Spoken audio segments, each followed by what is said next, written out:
Hello everyone, I'm Carly, and I would like to finish this series on a high. Welcome to Read Receipts, and welcome to our summer-long feature event, the Come As You Are miniseries, where we dive into topics from the book of the same name by Emily Nagoski. While you can certainly learn about your sexuality from these episodes, I highly recommend reading Emily Nagoski's book because she has done so much research. She has all the OG information here. And if at any point you feel as though I do not go into depth enough about a topic, I promise you she does in this. So please read, listen, whatever you need to do this book, because I promise you it is worth it. Thank you, Emily, for your contributions to science. With every orgasm we have, we sing your praises. In case you missed it, there are 4 other episodes to this series, so I recommend that you go check those out, not only because I think that they're really good episodes and are very interesting and funny and really has the whole package of what you could want in a podcast, but also because this is the last episode of the series. We are going to be tying in a lot of the information that we learned from the other episodes, so now might be a good time to go catch up on that stuff before you dive into this one. For this episode, we are finally going to be talking about the creme de la creme, the light at the end of the tunnel, the whole thing that we've been going for this entire series, basically, orgasms. And not only that, we are going to also be talking about how to get the most out of your sexual experiences and turning those into ecstasy. I will admit, in going back through this episode and going through this series, I thought writing this episode was going to be a breeze, and I was wrong. I forgot how non-straightforward orgasms can be. First of all, obviously, plenty of people struggle to orgasm at all. And on top of that, orgasms feel different for everyone. They can happen due to all different types of stimulation or none at all, and they aren't even always pleasurable. There is so much that orgasms can be that it's easier to identify what orgasms aren't. And so that is where Emily and I are going to be starting off this episode when talking about orgasms. Orgasm isn't a genital response. If you listened to the last episode, we've been new. There might be some physical aspects that we associate with orgasm, such as contractions, but as we discussed previously, orgasms happen in your brain. Remember the example where we talked about how people reported that they experienced goosebumps, but they actually didn't physically manifest any goosebumps? Same idea. Don't think that you didn't have an orgasm just because it didn't hit the exact notes of what you expect an orgasm to be like.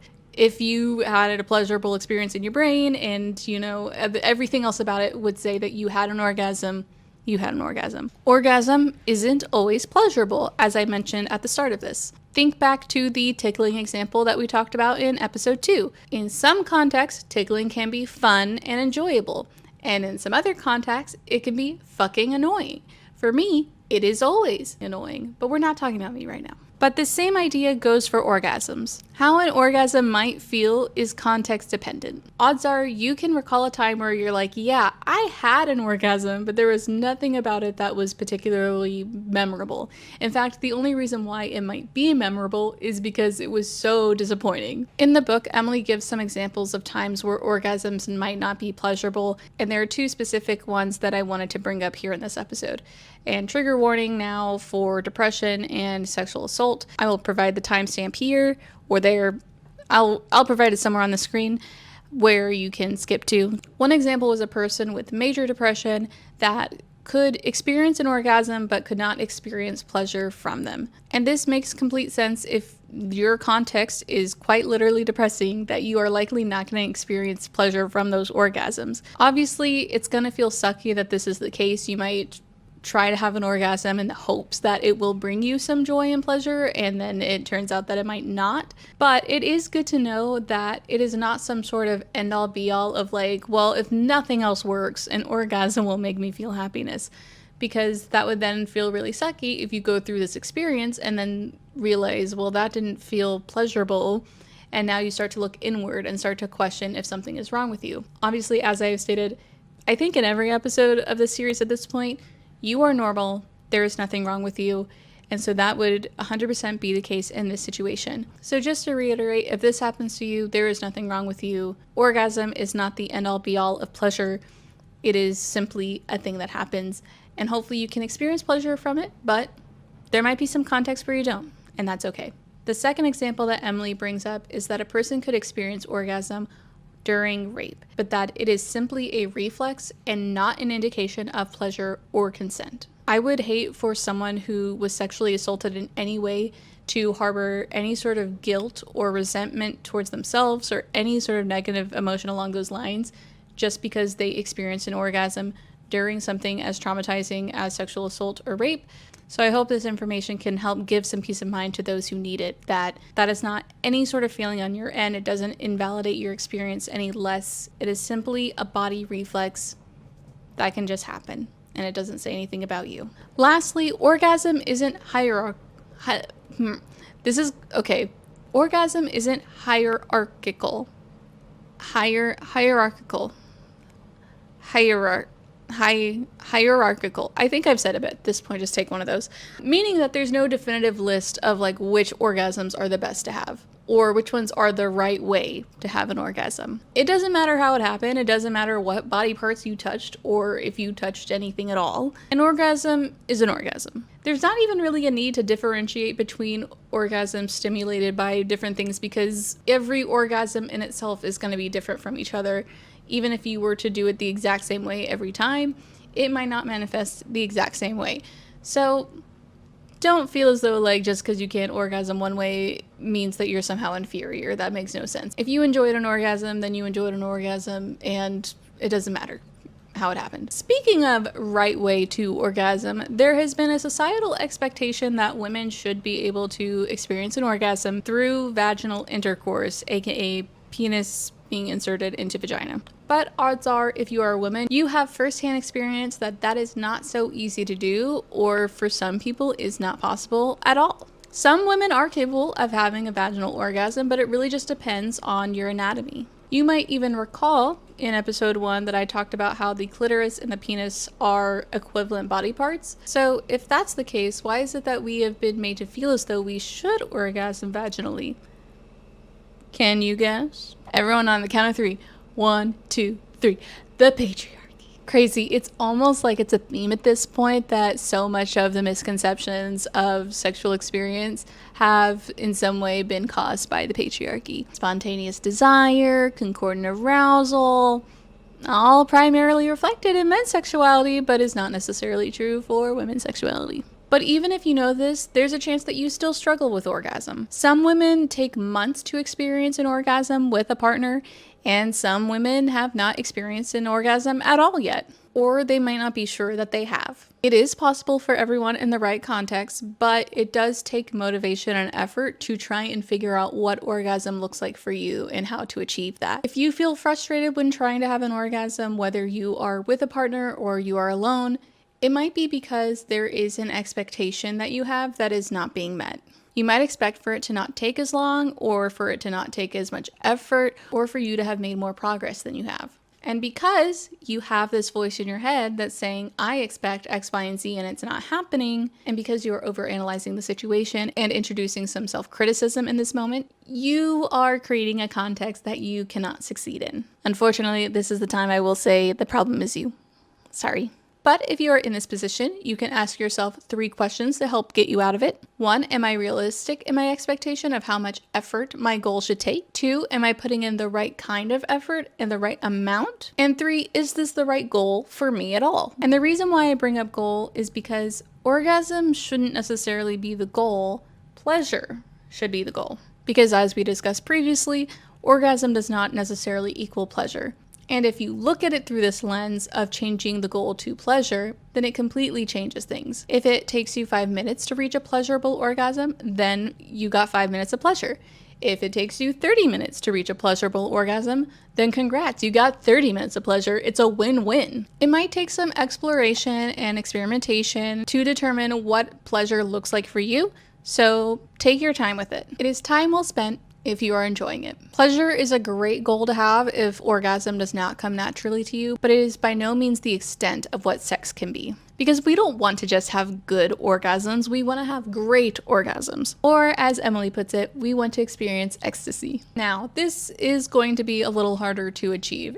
Emily describes ecstasy as being like a flock of birds. Imagine every part of us is a bird that is part of a flock. Our physical state, our mental state, emotional state, all these little factors that make up our being. All of these elements are an individual bird that come together to form a flock, all working harmoniously together. But if even one bird has to respond to a predator, then the whole flock really has to respond to a predator, because that bird will have to change course for itself, and therefore all the other birds are going to have to respond to that change. Similarly, you can't reach ecstasy if any part of you is being held back. You have to be fully present and remove all breaks. But to be a little more specific, it takes patience, practice, and a sex-positive context. Patience we kind of just talked about. If we change our goal to pleasure, then time is a little less of a constraint. It is something we don't have to feel as pressured by. And this also helps shift us into a more sex-positive context, but we will dive a little deeper into that later.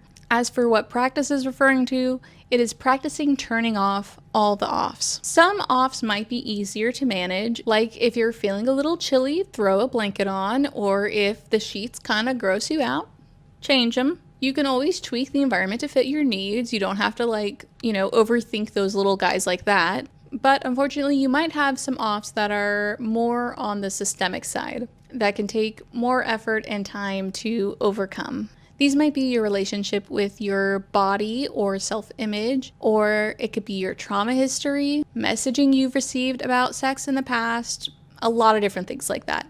And it's okay if progress towards these things takes time. In fact, you should celebrate the progress that you make as you go, because the most helpful practice in turning off all the offs is self-kindness. Criticism in itself is going to step on the brakes. So it's really important to change that internal dialogue if you want to make progress on turning off all the offs. Now, back to a sex-positive context. Our goal with this is to reach a point of confidence and joy. Confidence, I am hoping for you by now, is a little bit easier because so much of what we talked about is in a way instilling confidence in you to know that you are normal, nothing that you experience is abnormal. But joy, I will admit, is a little harder. That involves loving what is true about you, your body, your mind, your sexuality, etc. And unfortunately, joy is very important and very needed to have a sex-positive context. Confidence is also great, but it gets tested a lot more. Let's think about the messaging that we received so far in our lives pre this series as a map. It probably tells you that desire is spontaneous, that you'll get wet when you get turned on, and that you'll probably be satisfied by penetrative intercourse. But as we've discussed through this series, that map probably applies to very few people. Now, in the real world, if we are thinking about navigating an actual physical space, and we realize that we have a map that does not match the terrain that we are in, do we think that the terrain is wrong, or do we think that the map is wrong?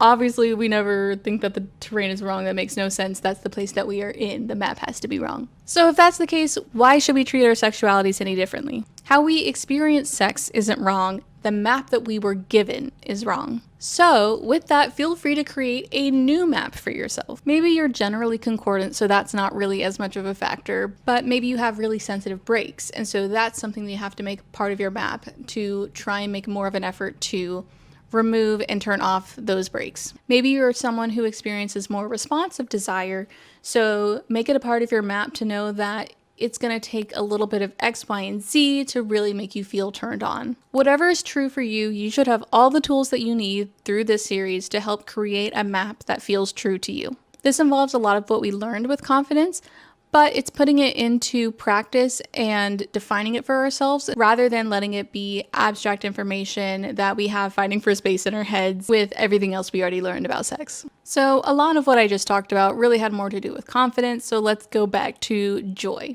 There have been times that I've mentioned throughout this series to utilize more self-compassion in your life, and there are times where that is necessary, but I very much understand that for a lot of people, that is really hard to do. It is not the most easy to move all the way from self-criticism to self-love. So instead, if it is too hard to go straight into self-compassion and self-love for yourself, move first into non-judging. Non-judging is not only noticing and observing your feelings about something, but also coming at it with no opinion one way or another about how you should feel about it. By approaching your feelings, your trauma, your pain, your pleasure even with this mindset, you give them the time and space for them to move through their course. In the case of negative feelings and trauma, this will help diminish the impact of those feelings over time. But in the case of more of our positive things like pleasure, it will also help those things grow.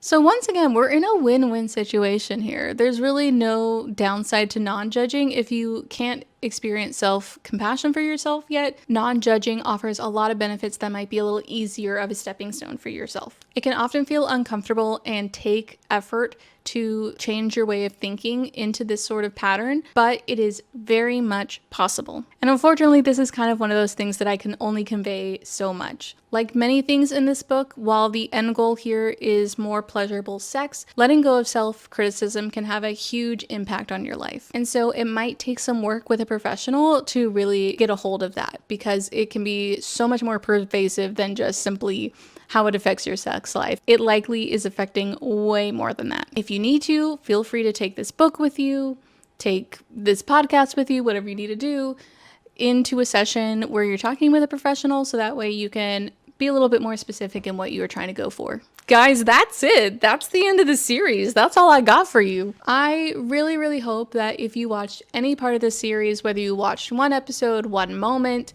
the whole thing, I hope that you found something that you can take away from this. Like Emily, I wanted to help right some of the wrongs that society has taught us about women's sexuality, because we deserve to feel empowered in our sexuality and experience that confidence and joy and ecstasy. I really enjoyed putting this together, so I hope that you enjoyed listening. I am honestly considering doing something like this again in the future, because I was really surprised when I read this book that I enjoyed a kind of self-help nonfiction book like this as much as I did. So if you have any books that you are interested in that you want me to cover in the future, let me know in the comments below. I am definitely interested in doing this again. We'll see what happens. It might not necessarily be about women's sexuality, but it might be another Emily Nagoski book. It might be another topic. I don't know. We can find out. Please take what you learned and share it with a friend. If you feel too embarrassed to talk about this with a friend, feel free to share one of these episodes. I will gladly take the engagement. And once again, I cannot endorse enough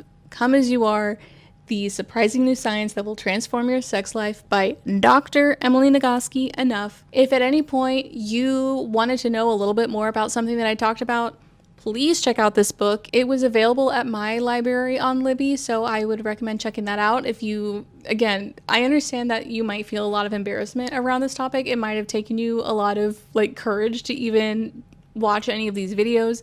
So if you are concerned with any of that, it is available on Libby, so it's just as easy to find it there probably as it was to find this video.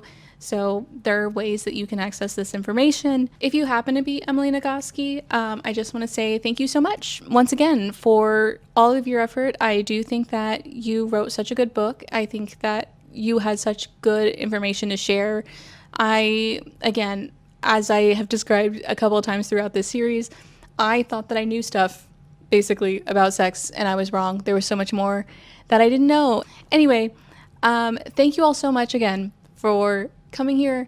We will get back to normal books soon. I don't know exactly what we're going to do yet. I might kind of change how we do some of these episodes in the future, because I basically just want to craft more, and I'm like, maybe I should change how I approach these episodes to allow for that. But we will probably go back to fiction, and you'll find out what we're reading at some point. I hope you enjoy the series. I hope you check out future episodes. Check out old episodes. They're all good. If you made it to the end of this series, leave a thank you, Emily, in the comments. But in the meantime, have a sexy summer of love. All of the content that you hear in this podcast is curated, recorded, and edited by me, truly, with special thanks to the author of the book that we cover, Emily Nagoski, and Pixabay for the music that we play. Make sure to subscribe to the podcast wherever you like to listen, and for more of our content in between shows, you can find me at the Read Receipts Pod on Instagram and TikTok. We read all of your comments and love all your likes, so please, please, please follow along. Until our next read. Bye!